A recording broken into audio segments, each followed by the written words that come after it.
Muy bien, mis hermanos, pues el día de hoy vamos a, siempre relacionado con lo que hemos estado platicando durante las últimas semanas, vamos a leer en Habacuc un pasaje muy precioso, que es el capítulo 3 del verso 17 al verso 19. Habacuc, capítulo 3, verso 17 al verso 19. Dice así: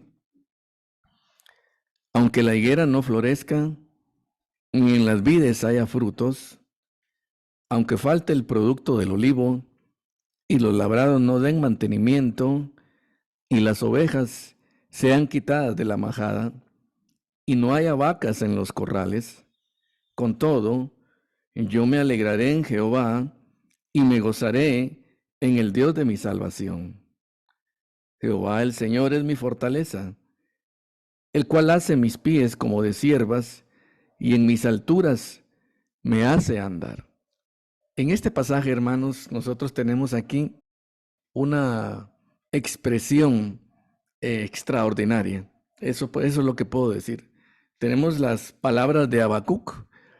Óigame bien, que en momentos de prueba, ¿qué digo prueba, hermanos? En momentos de desesperación, en momentos en que todas las cosas parecen haber caído, en los momentos difíciles en que se han derrumbado los pilares de su economía, pues claro, eso es así evidente, ¿no? Se está hablando acá de que la higuera no florece, se está hablando de que en las vides no hay fruto, se menciona que falta el producto del olivo, los labrados no dan mantenimiento, dice, ni las ovejas son quitadas de la majada, las vacas no están en los corrales. Es una debacle, es una situación desesperada, es una situación problemática.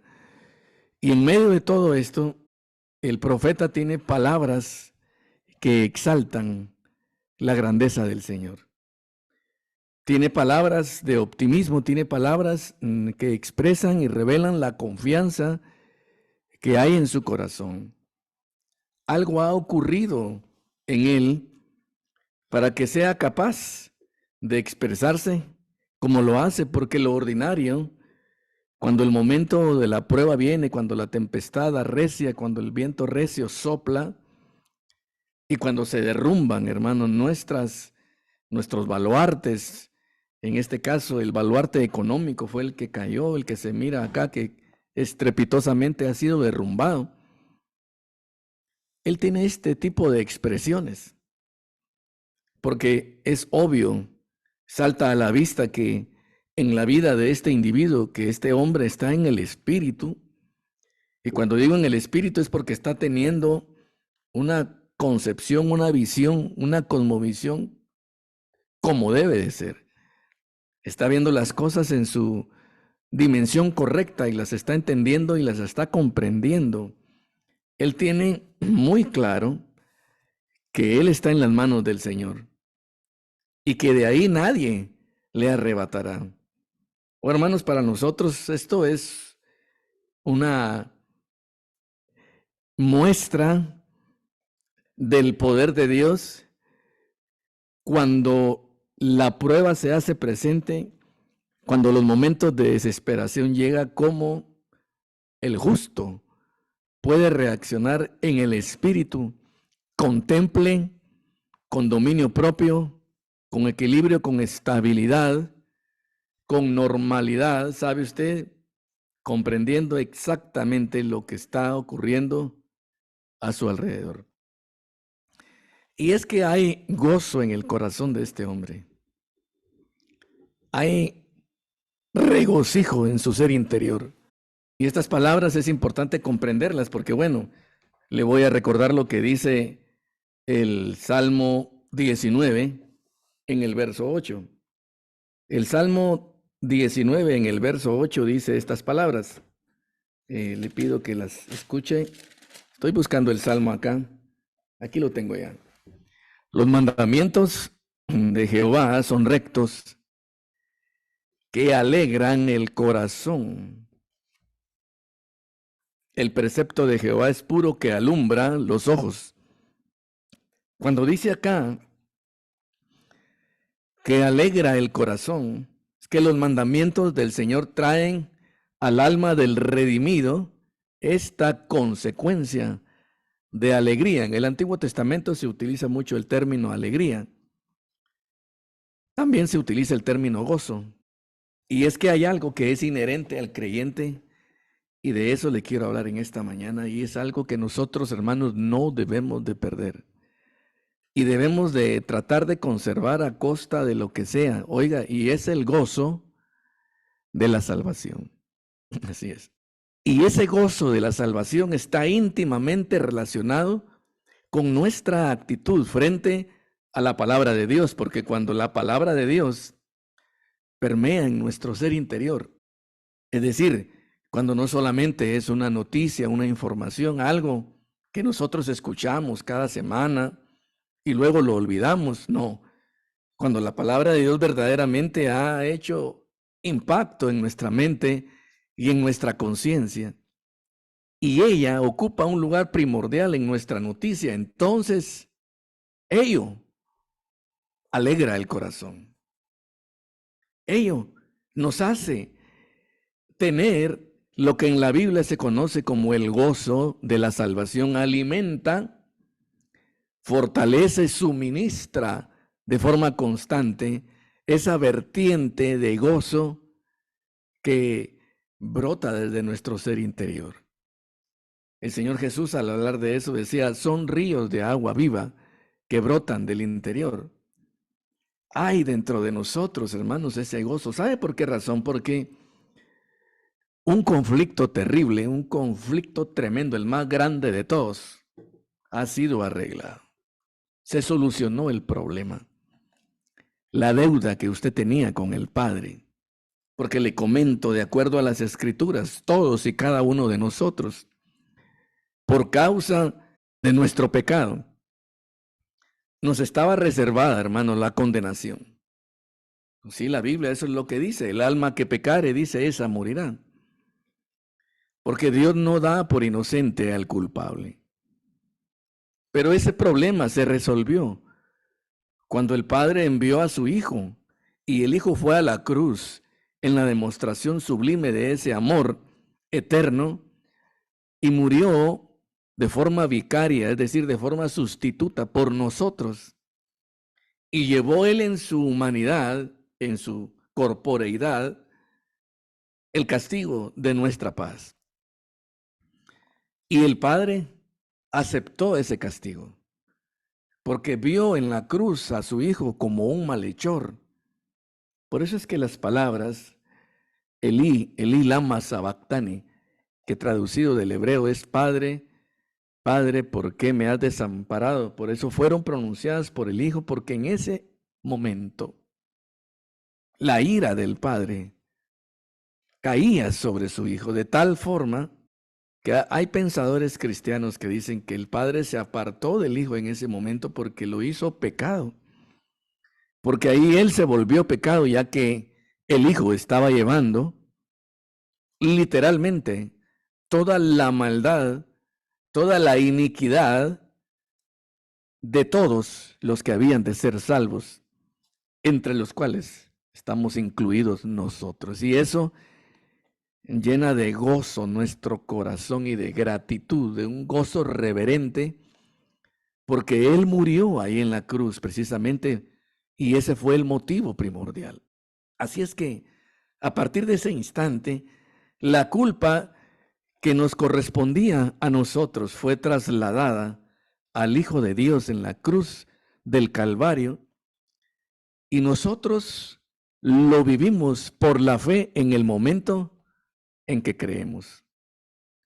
Por eso es que aquellos versos de Romanos capítulo 8:1 hay que guardarlos en la mente y en el corazón. Recuerda cómo dice, ahora pues ninguna condenación hay para los que están en Cristo.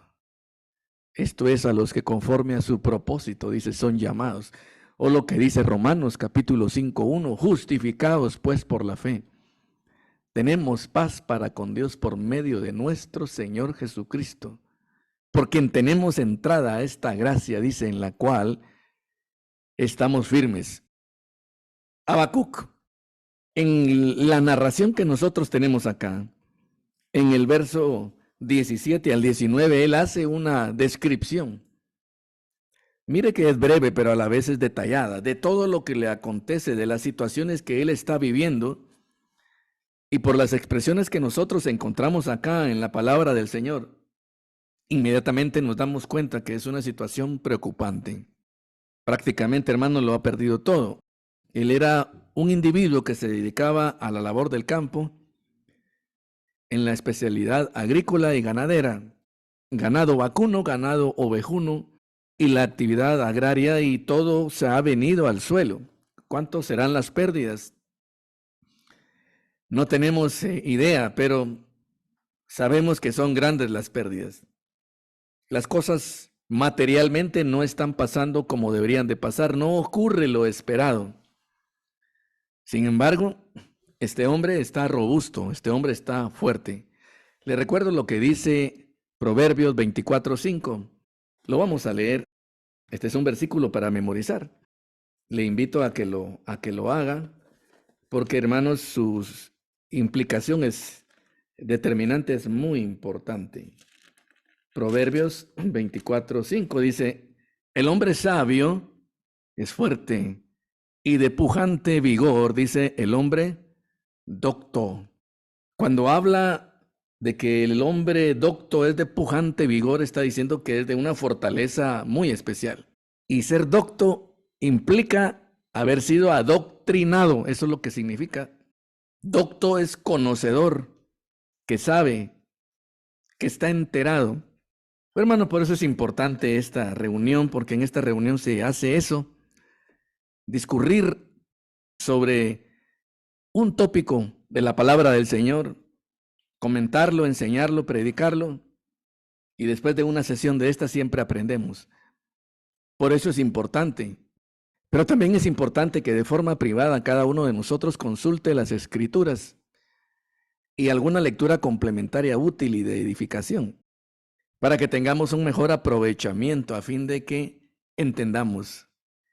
Y este versículo se nos aplique, donde dice, le repito, el hombre sabio es fuerte y de pujante vigor, dice el hombre docto. El hecho de conocer la doctrina tiene un efecto en nuestras vidas, hermanos, nos fortalece definitivamente.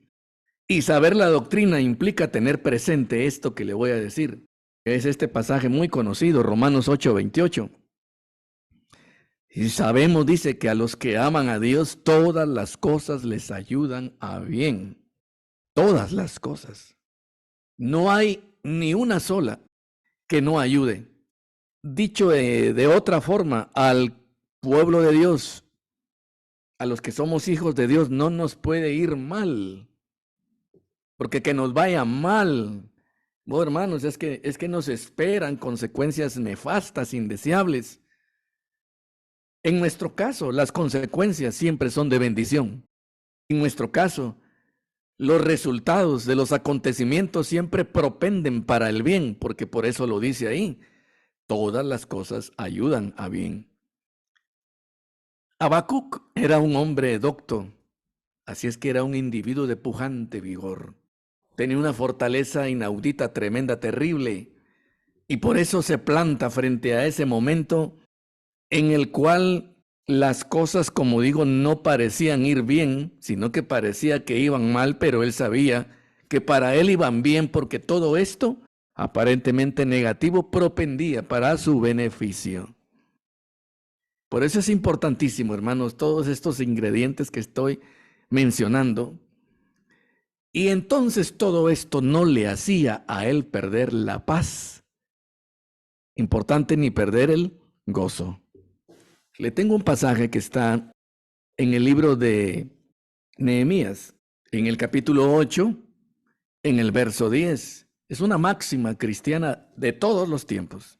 Hasta recuerdo un coro muy precioso sacado de forma literal de este versículo.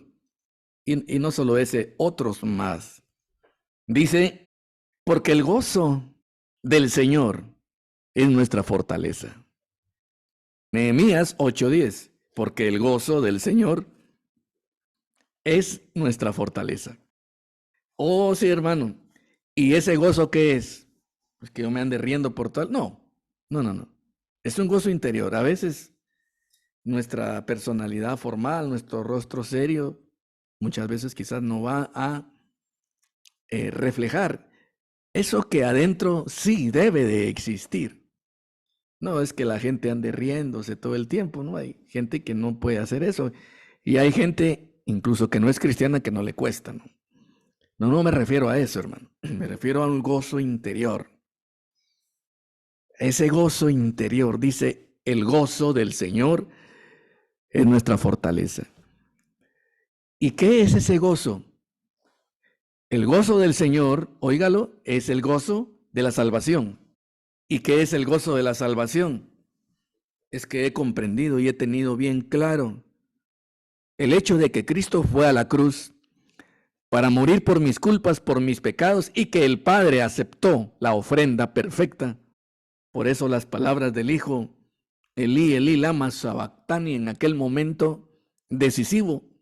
Padre, Padre, ¿por qué me has desamparado? El Padre estaba haciendo caer sobre el Hijo la ira que nunca caerá sobre mí. Gracias, Señor. Y creo que todos debemos de dar gracias e inclinarnos delante de Él y postrarnos, porque le quiero decir algo.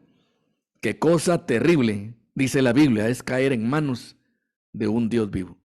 Porque si todo muerto, todo vivo, tendrá que comparecer ante el gran trono blanco, y dice la Biblia que el que no se haya inscrito en el libro de la vida, Apocalipsis 20:15, será lanzado, dice, al lago de fuego, donde será el lloro y el crujir de dientes.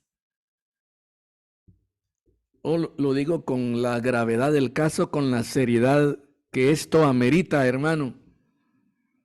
Y nuestra meditación el día de hoy nos lleva a enfocarnos y a concentrarnos en el hecho de que no debemos permitir que se nos arrebate y se nos quite por momentos el gozo de la salvación, porque nuestra existencia, nuestra vida estará de forma constante, se lo digo. Detrás de una prueba vendrá otra. Las exigencias se harán presentes en la medida que los días pasen, pero usted debe de saber que usted, su familia, su economía, su negocio, todo lo que le rodea, todo lo que le pertenece está en las manos del Señor, y que todo lo que ocurre, todo lo que pasa, propende para un beneficio, y Habacuc lo sabía. Otro detalle importante que distingue al hombre docto, que es de pujante vigor, es que sabe que en ocasiones el Señor le puede librar de la prueba, y que habrán otras en las que no le va a librar, y que todo depende de sus santos propósitos. Nunca estos propósitos llevan a la desesperación, a la ruina, a la destrucción. No, jamás. Todo el tiempo estos propósitos llevan a la vida, al crecimiento, a la edificación, al perfeccionamiento del conocimiento que debemos de tener acerca de Dios. El Señor dice, mis pensamientos para vosotros son pensamientos de paz. Así que cuando algo pasa en nuestra vida, nosotros debemos de saber que detrás de todo ello está el Señor, y que Él lo que persigue es producir y generar paz en nuestro ser, porque nosotros somos hijos de paz. Así es que, interesante detalle, vea esto ahora. Los jóvenes hebreos en el horno de fuego le dijeron a Nabucodonosor, mira, rey, el Señor nos puede librar de tu mano, pero tienes que saber que si no lo hiciera, fíjese usted, nosotros de todos modos no nos vamos a postrar ante la estatua que tú has mandado hacer. Ellos no pueden predecir el futuro. Tengamos mucho cuidado, eso se llama espíritu de adivinación. Hay gente que no está tranquila si no sabe el futuro y necesita que alguien le llegue a decir qué es lo que va a pasar mañana. No, hermano, el único que sabe el futuro es el Señor, porque Él es el dueño de los tiempos. Él es sapiente del ayer y del hoy y del mañana, porque Él no está en el tiempo como nosotros. No se preocupe, usted no debe de tener una seguridad de saber qué es lo que va a pasar mañana en detalle. No. Lo que sí debe de saber es que usted está en las manos de Dios. Y que todo lo que viene el día de hoy a su vida en el futuro tendrá una consecuencia bienhechora. Los jóvenes hebreos, unos jóvenes muy llenos del Espíritu, entendidos, fortalecidos, etcétera, no sabían, hermano, qué era lo que iba a pasar cuando los arrojasen al horno. Usted imaginarse. Pero le dicen al rey, mira, el Señor puede librarnos de tu mano, pero si no lo hiciera, de todos modos, tú tienes que saber que no nos vamos a postrar. Cabe la posibilidad que dentro de los designios perfectos y amorosos del Señor esté que nosotros entremos al horno. Lo que sí que el horno no nos va a destruir. Lo que sí que el horno no va a tener en nosotros el efecto que tiene en los otros. Los otros, los que están fuera, los que no tienen esperanza, los que están fuera del redil son los que no son creyentes. Nosotros no, nosotros estamos adentro. El lloro y el crujir de dientes será afuera. Para nosotros, cualquier cosa que ocurra, no importa cómo lo cataloguen los que están afuera, si bien o mal, para nosotros todo es bien. Este pasaje que le voy a decir es un pasaje predilecto, usted me oye que lo digo muchas veces. Apréndalo también, el Salmo 91, verso 10. No te sobrevendrá mal, ni plaga tocará tu morada. Esta es una promesa. Pero como le dije, en estos idiomas el indicativo y el imperativo están en la misma posición. El Señor está indicando eso. Y el Señor está mandando eso también. No te sobrevendrá mal, ni plaga tocará tu morada. Ese es tu destino, hijo de Dios. No pierdas el gozo de tu salvación. Mire, en una ocasión los discípulos venían, usted sabe, ¿verdad? Con regocijo, dice. Venían contentos, porque resulta que en el nombre de Jesús hacían ellos maravillas, portentos. Echaban fuera demonios, sanaban enfermos, etcétera, hermano, una cosa extraordinaria. Y venían muy contentos y el Señor les dice, como corrigiéndoles, hermano, los mira con amor y les dice, miren, regocíjense, les dice, de que sus nombres están inscritos en los cielos. Aleluya. Regocíjense de que sus nombres están inscritos en los cielos. Dándoles a entender algo muy claro. Miren, cosas de la vida pasarán por las cuales ustedes sentirán de momento cierta alegría. Pero aquí les digo un motivo por el cual verdaderamente ustedes deben de estar felices. ¿Qué digo felices? Regocijándose. Para que usted lo sepa, la palabra regocijo, vertido directamente del griego, porque está en el Nuevo Testamento, es un término que significa brincar, exultar, exultar de felicidad. Un nivel de felicidad mayor que el gozo. Y ese regocijo se experimenta solamente en el espíritu. El gozo se experimenta al nivel del alma. Un gozo al nivel del alma es la felicidad que cualquiera siente cuando alguien le regala dinero, cuando le dan un obsequio, cuando le dan una buena noticia. ¿Cuáles son las buenas noticias? Una buena noticia es un aumento de sueldo, que te regalan un viaje, que pudiste pagar tu casa, tus compromisos, que se arregló un problema, que se curó de una enfermedad un familiar. Esa es una buena noticia. Y por eso hay un gozo, hay una alegría, ¿no? Y ese gozo a nivel del alma lo experimenta cualquier persona. Cuando digo cualquier persona, estoy hablando de alguien que no es creyente. Y alguien que es creyente, todos se alegran. Pero hay un nivel de felicidad que sobrepasa los linderos de los sentimientos y de las motivaciones sentimentales, que pasa los linderos del alma, que se llama regocijo. Y es esta palabra que le digo, que es la que usó el Señor Jesús cuando les dijo a sus discípulos, regocijaos, de que vuestros nombres están inscritos en los cielos.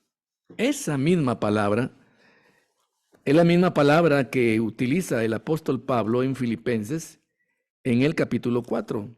El Señor, por medio de Pablo le dice a la iglesia, regocijaos en el Señor. Otra vez os digo, regocijaos en el Señor, dice, siempre. Nosotros nos podemos regocijar. Nosotros somos los creyentes. Los que no son creyentes no se pueden regocijar porque ellos no tienen un espíritu vivificado. Ellos son solamente almas vivientes. Resulta que por el hecho de haber creído nosotros, ahora tenemos vida espiritual. Por eso es que hemos pasado de muerte a vida, porque ahora de espíritu a espíritu nos comunicamos con el Padre, que busca adoradores en espíritu y en verdad. Alguien que no tenga un espíritu restaurado no puede comunicarse con Dios el Padre. No hay nexo de comunicación. Tendría que haber nacido de nuevo y a partir de ese nuevo nacimiento aflora la vida espiritual y las manifestaciones espirituales se hacen presentes. Una de ellas es el regocijo. Espero haberlo explicado. Un no creyente no se puede regocijar. Él se puede alegrar, se puede gozar. Un creyente se puede regocijar. Y el regocijo es esa felicidad en el espíritu. Es lo que le pasaba a Habacuc en medio de esta situación adversa que se habla acá en Habacuc 3:17. Él hace una narrativa de todas las cosas que ya lo leímos al principio. Una debacle material en sus especificaciones agrícolas y pecuarias, el tema ganadero, el tema ovejuno, el tema vacuno, todo, hermano, era un desastre. Sin embargo, en el verso 18 dice, con todo, yo me alegraré en Jehová y me gozaré, dice, en el Dios de mi salvación. Aleluya. ¿Qué es eso? Que no importa, hermano, a final de cuentas, lo único que importa aquí es que el gran asunto se ha resuelto. Y el asunto que se ha resuelto es que tú eras hijo de ira, como todos. Estoy citándole Efesios capítulo 2. Éramos nosotros por naturaleza hijos de ira. Para nosotros estaba reservada la ira de Dios, el castigo, la condenación, hermano. Con mucha conmoción en mi ser interior le digo, hace muchos años cuando por primera vez yo leí la Biblia, hermanos, yo tenía 17 años. Yo leí un Nuevo Testamento de los Gedeones. Son aquellos libritos azules, Nuevos Testamentos. Y cuando lo tuve en las manos, yo empecé a leer, hermano. Y cuando yo leía, cada línea que yo leía era para mí una carga sabiendo que yo estaba condenado. Sabiendo que yo estaba perdido, que todo lo que se hablaba de bien ahí no era para mí, que todo lo que se hablaba de mal ahí era para mí. Lo bueno no era para mí. Lo malo que se hablaba en la Escritura era para mí. Y el Espíritu Santo, hermano, redarguyendo de justicia, de pecado y de juicio. Y ahí yo hice una oración, pidiéndole a Dios misericordia que me ayudara, mi hermano, y el Señor escuchó esa oración. Luego de eso yo pude tener asociación con personas cristianas que me indicaron más exactamente el camino de Dios y me enseñaron muchas cosas. Uno de ellos es el hermano Sergio Vargas, que ya está con el Señor. Pero aquí yo estoy seguro que el Señor le ha dado un palacio, hermano. Porque ese individuo me ayudó mucho a conocer al Señor en esas etapas iniciales de mi vida en Cristo. Pero le quiero decir, hermano, que yo tuve esa sensación de la perdición, enfrentarme a Dios en las Escrituras y encontrar que yo no estaba de acuerdo a lo que ahí se hablaba. Y no se equivoque, hermano, lo que estoy diciendo es que la justicia de Cristo me fue dada por amor y por gracia y por misericordia. Lo mismo que a usted, hermano. Y eso alegra mi corazón. Por ende, cualquier situación terrenal, material, no vale la pena ser considerada como para que yo pierda el gozo si a mí algo glorioso me ha sucedido, igual que a usted. Su nombre está escrito en el libro de la vida.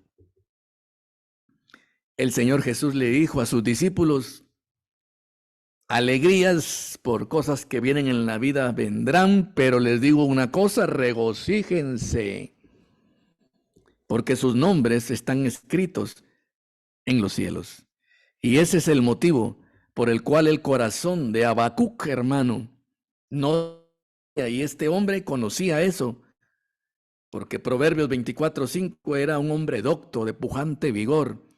Seguro que este individuo, hermano, no faltaba a la reunión donde se enseñaba la palabra de Dios, porque la enseñanza de la palabra de Dios produce en nosotros este tipo de actitudes, esta templanza, este dominio propio, de no derrumbarnos cuando los pilares de la economía caen, hermano, de no caer cuando todo se desploma. Nosotros permanecemos en pie, bien firmes. Por eso dice la Biblia: estos confían en carros y aquellos en caballos, mas nosotros en el nombre de Jehová hemos confiado. Los jóvenes, dice, se fatigan y se cansan, aquellos corren y se desfallecen, pero los que confían en Jehová, dice la Biblia, tendrán nuevas fuerzas. Correrán y no se cansarán, caminarán y no se fatigarán, tendrán nuevas fuerzas como las águilas. ¿De dónde sale todo eso? Es que lo que pasa es que hay un gozo interior que nada puede quitarnos. Es el regocijo de la salvación, que la paz entre tú y Dios, el conflicto ahí se ha resuelto. Y como consecuencia de ello, solo cosas buenas vienen. Y este gozo, este regocijo, el suministro para mantenerlo vigente, está en el contacto que tengamos con las Escrituras, con la predicación de la palabra del Señor. El Salmo 19:8 dice: los mandamientos del Señor son rectos, que alegran el corazón. No debes estar desfallecido, con tu rostro demudado y triste. Debes estar con gozo, porque el Señor ha peleado tus batallas. Y el apóstol Pablo, en el momento en que se encontraba cuando escribió lo que les mencioné, también estaba en una situación, hermano, terrible. Estaba en la cárcel, en Filipos. Filipos, hermano, era una provincia romana, ya no era griega, claro, era romana, en las mismísimas faldas de los Balcanes, casi llegando a los Urales rusos, lejos, muy lejos de la civilización, cerca de la barbarie. Ahí se encontraba él, en el calabozo más profundo, en la oscuridad más oscura, con acusaciones injustas sobre él y con sospechas de una pena de muerte. Sin embargo, ahí él dice: regocijaos en el Señor. Sí, os digo, regocijaos en el Señor siempre. No pierda el gozo de su salvación. Que nada le haga perder a usted esa alegría, ese gozo supremo al cual nosotros, el pueblo de Dios, tenemos acceso. Voy terminando esta meditación. Dice: con todo, dice, yo me alegraré en Jehová y me gozaré en el Dios de mi salvación.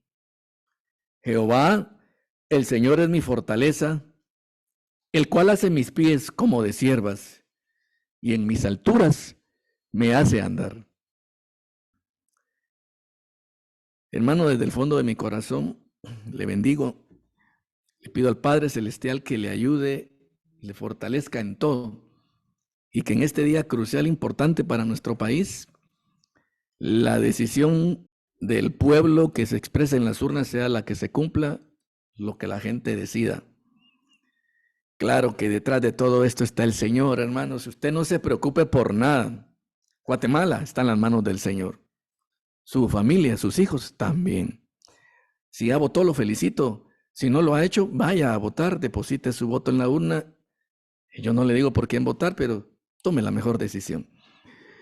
Vamos a orar. Padre, te damos gracias en esta mañana, Señor, por este momento especial en el que la iglesia se reúne de forma virtual para tener esta meditación importante.